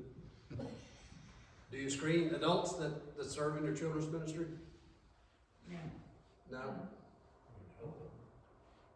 I will say, we only have people working in our children's ministry that have been part of us for like 30 years. It's not Okay. like we have new people coming all the time and we put them in charge of the children. Right. So it's I'd recommend you just don't know until you know, right? and you don't wanna be on the backside of that conversation, but, I would recommend you probably do a background check. When I first started doing them at church, I was on the personnel team and we just said, okay, everybody.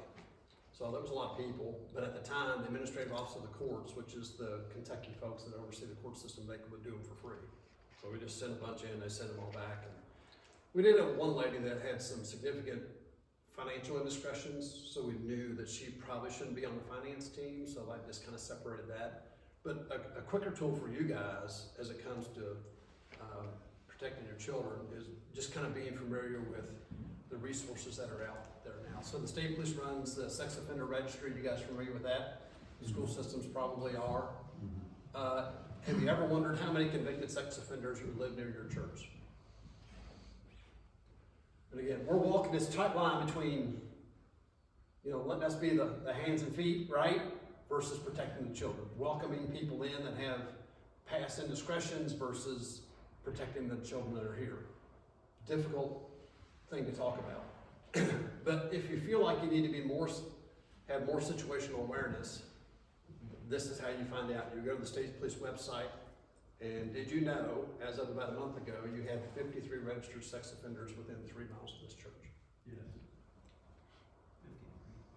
How many registered sex offenders are there within 1 mile of your church? Within walking distance, how many? Well, let's just half, 25. 15. Again, that's as of last month. What steps could you take to protect the children that attend this church against any related threat? What is it?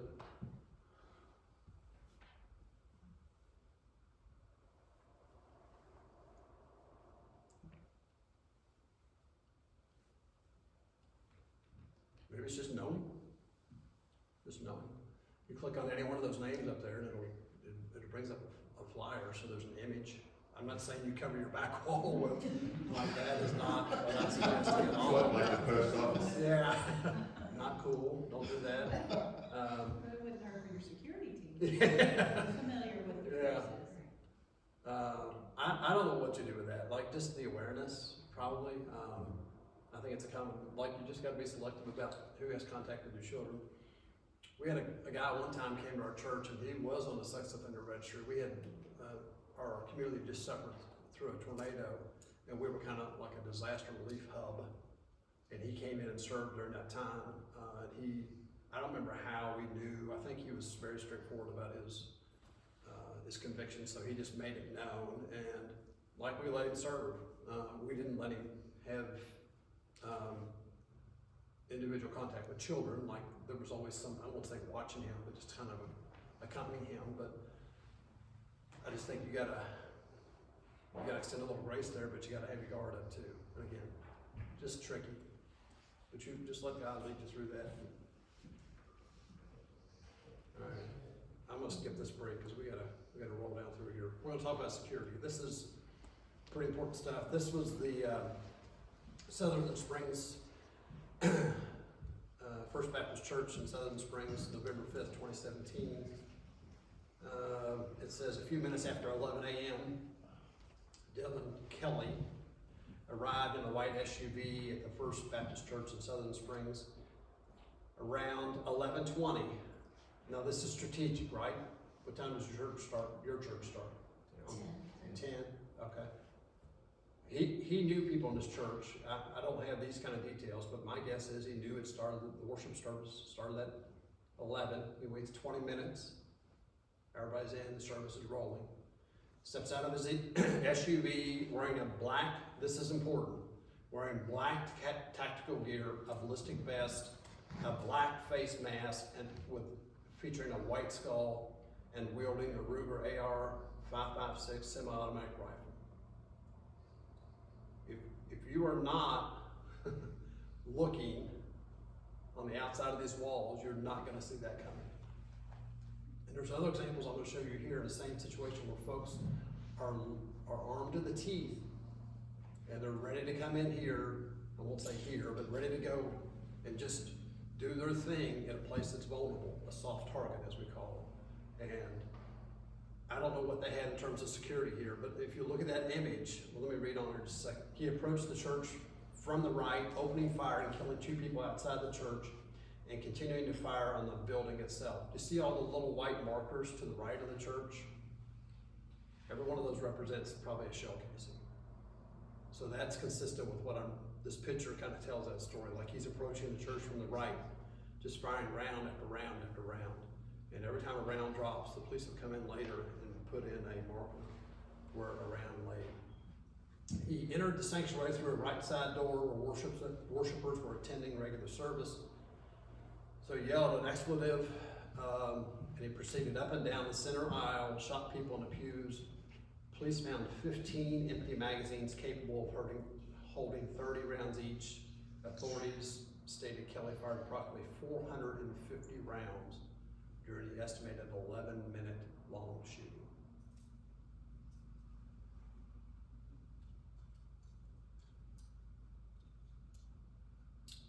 That's hard to think about.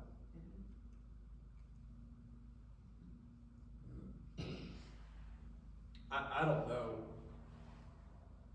You know, God knows the purpose and all that, and there's God's will is going to be accomplished through that in some way, shape, or form. And you know what goes through my mind is just being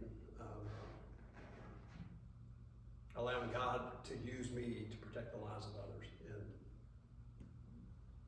And this carnage was so. This story is what motivated me to do something about it in my church. And for me, it's just hard to read and think about all the lives lost there. All right, this is probably, there's a quick little video about the shooter, and I'm gonna try to pull this off seamlessly. So I'm gonna click on the link, and hopefully the volume is right. I'm not here.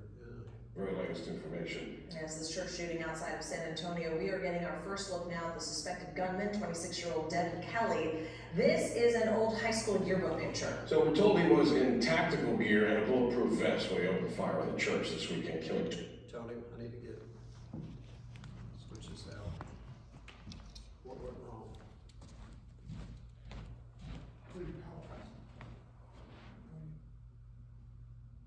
It's a news report from just not long after it happened.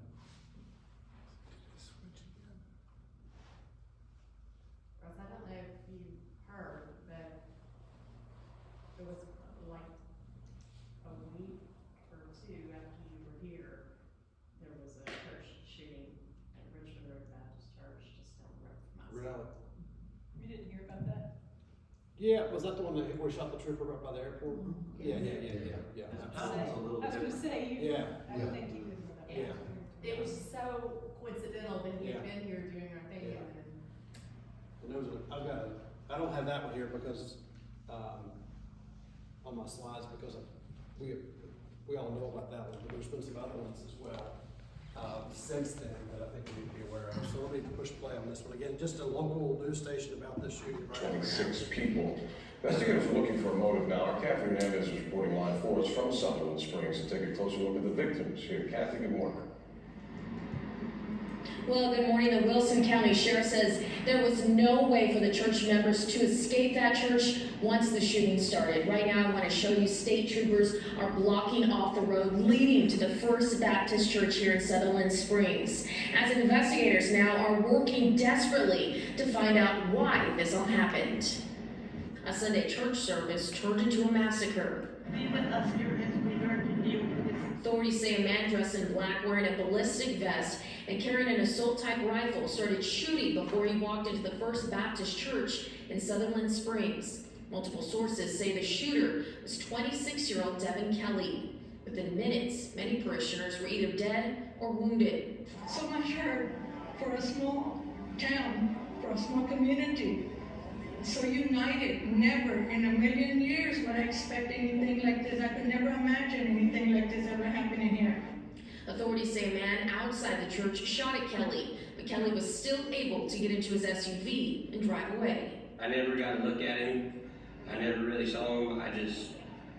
I saw the gunfire. We hit about 95 going down 539 trying to catch this guy until he eventually lost control on his own Police later found the gunman dead inside his SUV. He served in the Air Force at Holloman Air Force Base in New Mexico. Kelly received a bad conduct discharge for assaulting his wife and child back in 2012. We are dealing with the largest mass shooting in our state's history. There's so many families who've lost family members. As investigators work to determine a motive for the massacre, a small community is left to grieve. And again, investigators are still here looking to find a motive they say is unclear right now. We also know that police officers found several guns in Kelly's vehicle, and investigators were also seen near his home in New Braunfels, but no word on what they found there at his home. Of course, we're working to gather more information for you, and coming up in the next 30 minutes, we'll hear from a woman who says she knew the victims involved, which a lot of people here in this small community knew those victims as well. Reporting live in Sutherland Springs, Kathy Hernandez, KPRC, Channel 2 News. All right.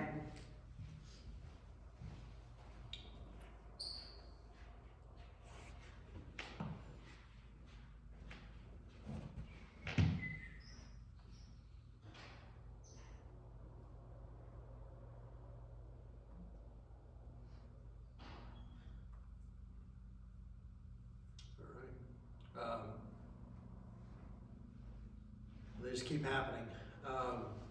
That was 2017, October 2018. This is a right-wing extremist attack at the Tree of Life Congregation Synagogue in a Pittsburgh community.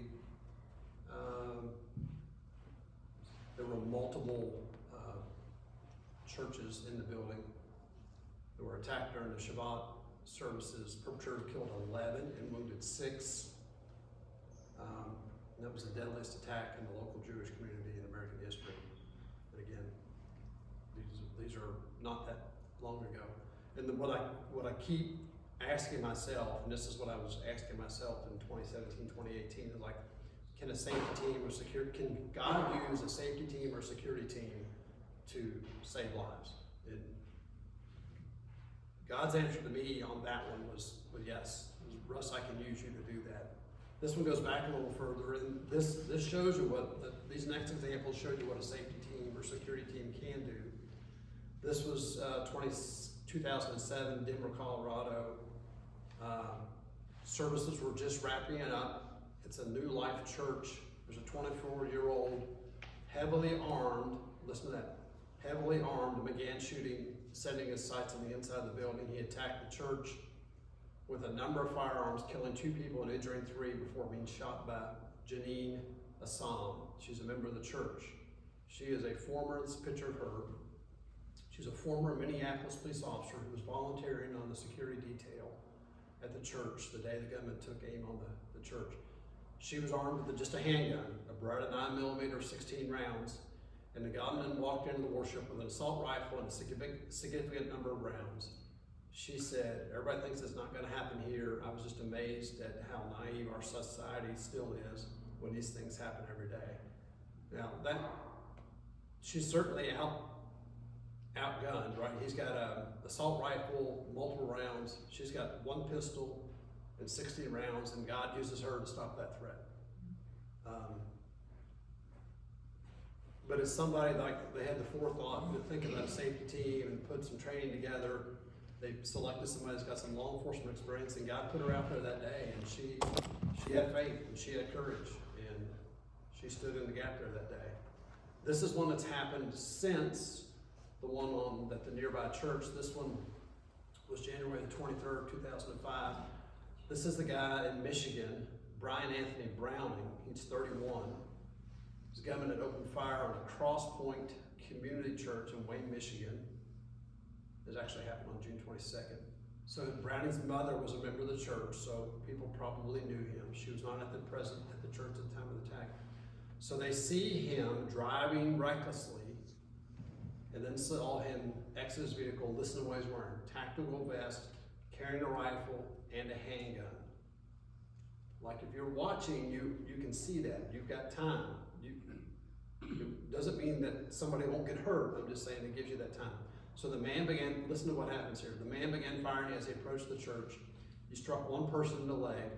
A parishioner driving a pickup truck hit the gunman, and the church safety or church security team locked the front doors and exchanged gunfire with the man. At least 2 staff members were shot. There's 150 people inside the church at the time. He was killed by the security staff before he could enter the building. So think about how that transpired. Like they see him coming, right? There's an exchange of gunfire, and then I think it was a deacon or elder sees this happen, and he uses what God has got him in front of, this F-150 truck it looks like, and he uses that to slow this guy down, and then that gives the security team more time to stop the threat. For me, that's just taking advantage of whatever resources you have. And I know when the state police came in and did the training at our church, not everybody in church is going to be carrying a gun, but what we talked about is like if somebody stands up in the congregation with a gun, what are you going to do to stop that threat? And we had, at the time, we had hymnals and Bibles. And that's what we would just take them and we just throw them. And I don't know, I tried to separate a chair here, I'd have to pick up the whole row of chairs to throw it. But you got to have something, right? Even if it's not a pistol. So you just got to be thinking about what you might have at your available. I'm going to run through the rest of this real quick. So for us, this is how I followed the resources that I had. If you're inclined to do a safety team, security team, whatever you choose to call it, I would establish your qualifications first.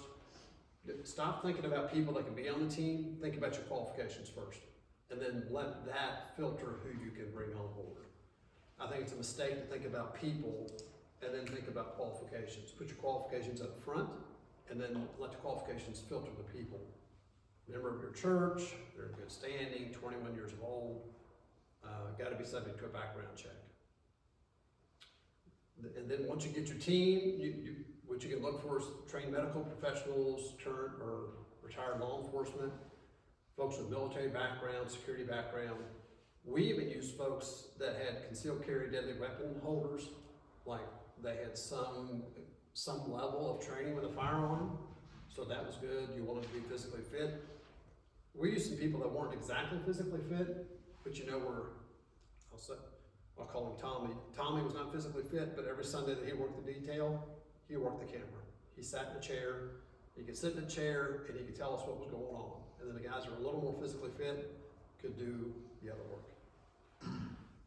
Be careful if you got a guy that raises his hand way too early. Like that is a red flag.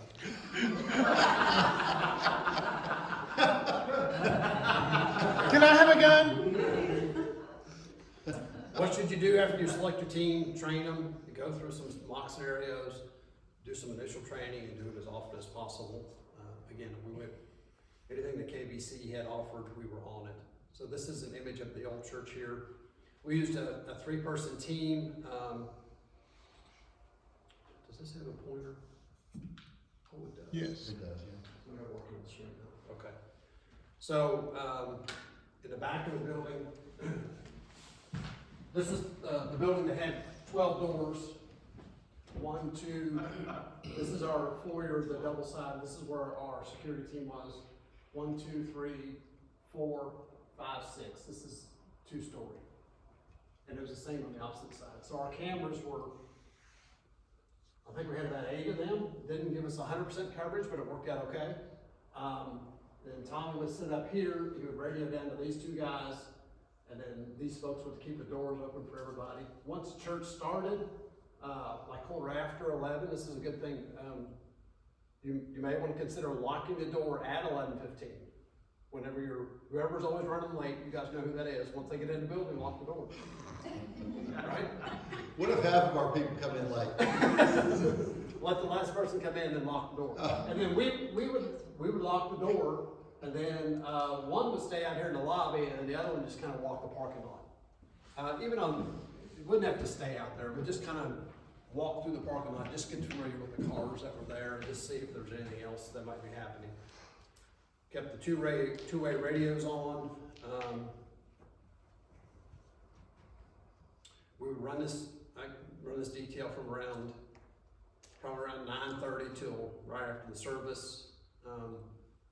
One thing I'll mention to you, we try to always think about a what-if scenario. Let's say somebody was in the congregation, somebody that may be familiar with us, and all of a sudden they got up and wanted to start being disruptive, and they pulled out a knife, and what would you do to subdue them? And one thing that we thought of is like, Lexington may get here pretty quick, but they may not, this guy just may wear you out. So these are what we call flexicuffs. I'm sure every Lexington PD officer's got these in their car, but the police use these for mass arrest situations, when there's just not enough handcuffs to go around. And what you might want to consider doing is having some of these around. And for us, we had a riser like this, we had a podium that wasn't open like this, and I just kept 2 or 3 of them just taped underneath the podium. And what they were there for is if we had a situation where a guy we had to subdue, like we want to be able to restrain him or her until the police arrived. So we knew where these were at, and we could just pull them out real quick, and then you can just, just put them around the wrist. You had enough of them, you could put them around the legs, and just use these to help restrain him, so you're not just laying on top of him fighting until the police arrive. So, not expensive, easy to use. It's something that can give you an advantage when you've got a situation like that. But if you don't think through those things, you may not think about this. Another scenario you could just use a belt, right? And just kind of use it around your ankles and kind of hold it. Like, it's just things like that you just need to keep thinking through. Like, if somebody were here, we were able to restrain them, how would we hold them down? Just something to think about. Lots and lots of resources out there. Just a few more slides and we're done. Lots of books available on Amazon. The first book I got was Keeping Your Church Safe. This is Ron Aguilar. What's the big church in Louisville? What's that one called? Southeast, yes. He was their security guy down there. This book's a little dated. It's got some stuff in there that's not relevant. I used it as an outline for my presentation today for things I thought you guys might need, but there's other resources out there. When I Googled church security books on Amazon, and it's just page after page after page of stuff. Brotherhood Mutual has a lot of good stuff, articles related to safer churches. Okay. Probably the best one I have, and I've loaned it out and I don't have it anymore, and I'll never get it back, was the Church Safety and Security. It's a big binder. That one is incredible. Like, it had everything you needed in that one. And I had it and I loaned it out and I don't have it anymore. Kentucky Baptist Convention has got a website on church security. This one focuses a little more on protecting the children more than anything, but you can go there and check it out. FEMA has got some stuff out there. There's a document, it's a 3-page document. This is just page 2 of it. It's called FEMA's Safety for Faith-Based Events and Houses of Worship. And there's just all kinds of links on here about ways you can prepare. You may want to consider hiring somebody or reaching out to a consultant. This is called Livingstone. It's up in Northern Kentucky, and they do training for churches, like active training where you've got hands-on kind of stuff. And then there's this is Jim Wilcox. Jim is kind of new to our church in Florence. He's from Flatwoods, Kentucky, the home of Billy Ray Cyrus. You know Billy Ray, right? He runs this company right here, Fearless Defense, but he does concealed carry classes. He was just in Irvin, Kentucky, in Estill County a couple of weeks ago, and put on a free training seminar, and he had over 100 people show up for that. That was just right after the shooting up there at this local church. So those people are available to help you with those type of, depending on where you want to go, right? So what questions do you have of me? I know we're going to get Donna up here to talk about her stuff too. So what questions do you have of me? I think it's been terrific. I think we have decisions to make and a lot of conversations to have and all of that. Not just Tatesburg, but also, Acts 2 and Casa Milagro, and we have to talk to the school that's here and just figure out what makes sense for us and make sure that all the other bodies and things know what we're doing and vice versa. But there's a lot to consider. There's a lot, yeah.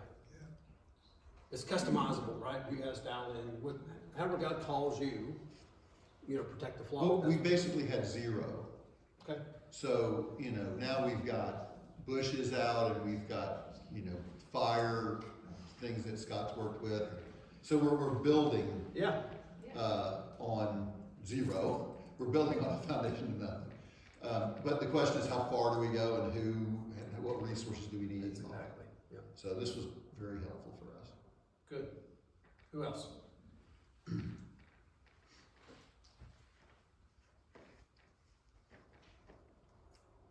You want me to transition to Donna's? Go ahead. Okay. Donna, you need up here, or what do you want? No, I'll just stand here. Okay. I don't have a lot. I will say that if I can get your email, Cindy, I'll send you some links to, there's FBI links and natural disaster links that give you all kinds of information and help you see some things that maybe for your church is better than piecing things together the way you all need it is the best. And there's not always a pat answer. My church that I attend, they hire off-duty security that is either retired police officers or even officers that are currently employed. They hire them to be here during the church service, and they're there with the money, and I believe they even make the deposits. I think they do. There's 2 different groups that do that. If you're interested in having somebody on scene, police officer that keeps an eye on the door and keeps an eye on the surroundings, those are options. I did pull data on your area, and I know you think you're in a really super high crime area. It's more towards that way. The data looks pretty good for you guys, especially on Sundays and Wednesdays. Is that your most meeting times? There's somebody here every day. Well, congregation-wise, Well, we have Friday, school Saturday, that Sunday. meets Friday, Saturday, Sunday. So you do Friday school night here? services, Saturday night There's a services, homeschool co-op. Sunday afternoon, Okay, with different congregations that use our building, so yeah, that's a lot. Your data for this area, for the past 6 months, I guess the weapons violations, I had it pulled up here now.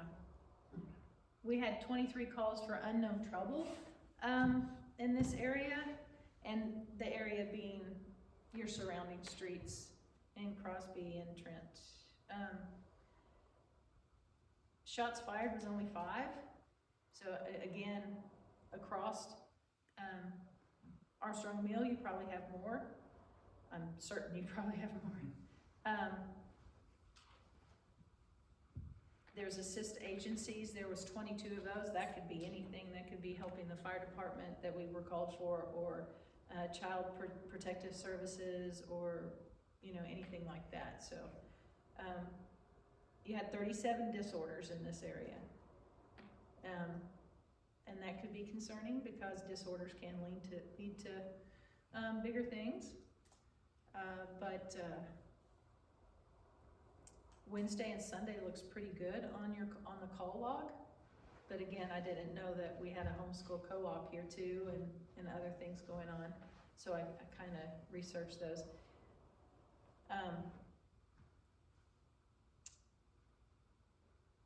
But as far as super violent activity in this area in the past 6 months, not showing anything super concerning on that. That doesn't mean you let your guard down. And you should always be aware of who's coming in and out.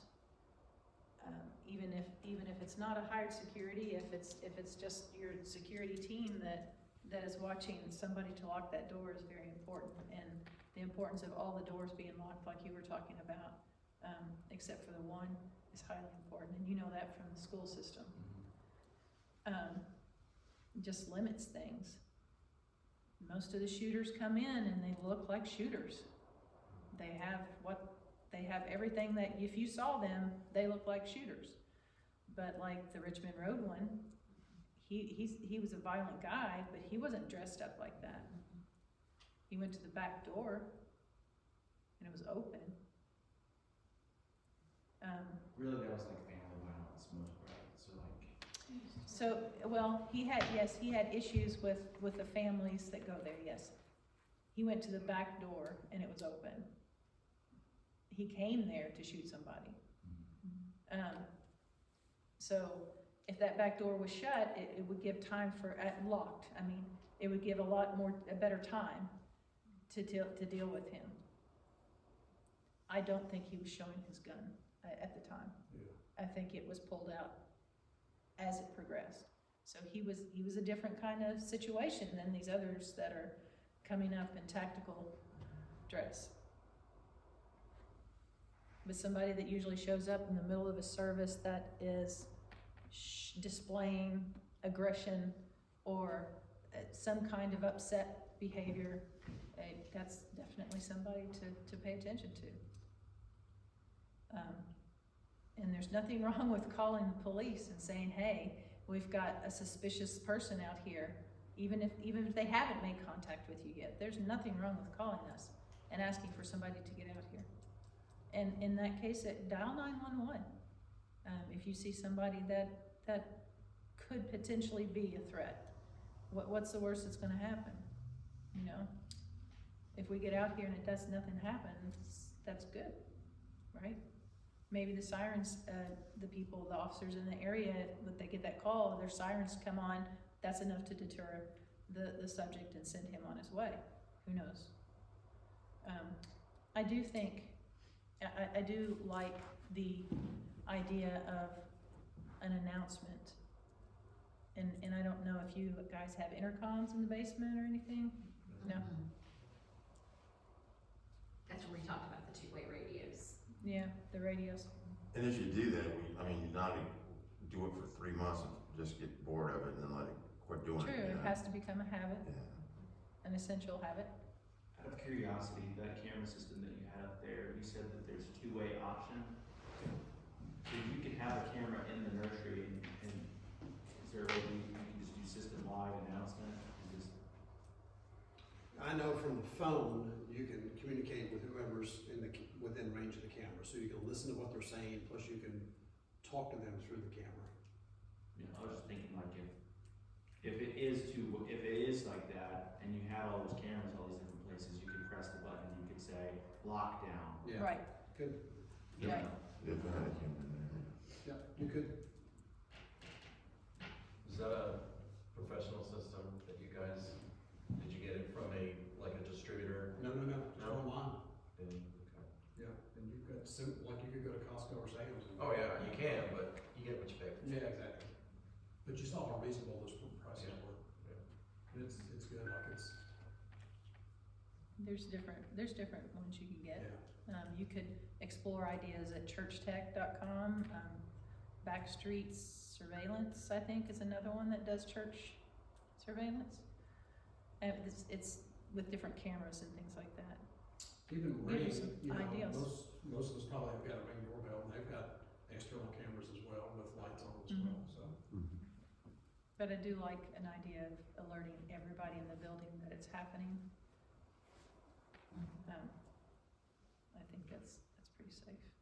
What would be a safe estimate on the response time? Let's say something bad happens here and 911 is called, what would be a typical response time for you I guys? can't do that, because if there's a shooting somewhere else in town, or Right. if there's something big that's happened, a fatal collision, and all the officers are sucked into there, Yeah, I can't give you, on an average day, maybe, I know our East Sector building is right over here on Clearwater Way, and there's usually always somebody there. And this is beat 3. The beat 3 officers and beat 1 officers usually generally stay in the area, so I would say it would be a very good response time. good. I would, but again, it depends on what's going on at that time. It was a good response time on the Richmond Road church shooting. That was super quick, especially since it was so far out. But again, like on the FBI site about active shooters and things, it would be good to look at that. I'll send you the links, because it's not just, there's a lot to a shooting. If there was a shooting, the church members need to know, they need to cooperate with the officers, that there's a certain way to handle that. It would be good to review those kind of things. Do y'all have any questions of me? What are some things that we should consider that would be helpful to you? I know that you're the resource officer for this area, the whole area. What are some things we could do that would be helpful? Because we are all about this community we're in and supporting this community. So what? So helpful during a situation such as a shooter situation, that or helpful or in just in general? How can we assist the police? I mean, I would think adding lights and things like that Right. would be helpful for you. If you do guys as get well. cameras, I think registering them with us is very important. And you can have cameras that are registered with us, and it's just something that if something goes down here or around the area, that a detective contacts you and says, this happened at such and such time on such and such day, could you check your video footage and see if you have anything and share that with us? There'll be a link that you just upload your video to, and that's very helpful. And I'll send you the links for the Fusus. Okay. And then you also, if you have cameras, you can actually allow the police department to have access to those. So if something was going down here, they can actually tune into your cameras. And I'll send you that information. That's very helpful. You know, there's no way officers know that there's a homeschool co-op that meets here, and that's disturbing to me. And I don't even know the best option for that unless you were to send me the times that they're here, and I can let the beat officers know that this church has a school setting at certain times, so that those beat officers can be aware. All the schools have an officer in them, and all the private schools through the sheriff's department has an officer, a deputy in those during the day. They have a couple of parents who monitor the doors Right, and and things like that. The co-op is it every day, or is it just once a week? They Right. meet here on Mondays, and then there's kind of a mom's day out type of program on Thursday and Friday. But when the school is functioning, it's just on Mondays. So I don't think the sheriff's department would provide for that. But again, if I let the beat officers know what's going on here, it only takes one or two officers to lock in and say, oh yeah. So if a call were to go out, they would be more aware that we have a lot of kids here. Yeah, they have about 70 kids. So. Wow. Yeah, I'll be glad to get that information. Good deal. Good deal. Any other questions? Okay, if you have I'm one of the other congregations that meet here, a member of it, and we are a small congregation. What would be, if you put things in priority, what would be one of the first things that we would do? You mentioned about collection. I'm concerned about that because if somebody's watching and if they've been here, they know about the time that you're going to make that collection. You know, your offering, and then show their self at that time. So what would be the steps we would take at that time and during that time, and then also if we would put things in priority, what would be the first thing that we would look at? Because we meet at 2 o'clock in the afternoon. I will add something to that. I would think you should always have somebody on watch. You know, the military always has somebody on watch, right? Mm-hmm. And I know it takes away from that person being able to concentrate on their worship, but if you rotate it with different people, there should always be somebody on watch. Okay. if your kids were outside when they were little, you were watching, right? Because you're watching for potential dangers, safety issues.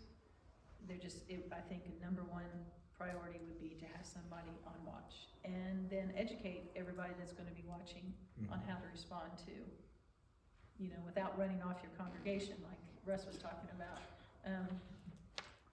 Explain to them how to approach that, and if it is something they should approach, or just immediately dial 911, right? But I do think you should have somebody on watch. Nowadays, it's not as simple as just everybody coming to church and focusing, but shoot, the Bible talks about people watching out too, and security. So, good deal. You guys endured 2 hours. Okay. We appreciate you coming. Thank you so much. I was part of the Taste Creek Church Coalition, that we're kind of part of right now, so, I get to see her once a month. When I show up. You were one of your colleagues. Yes. I'm gonna get your email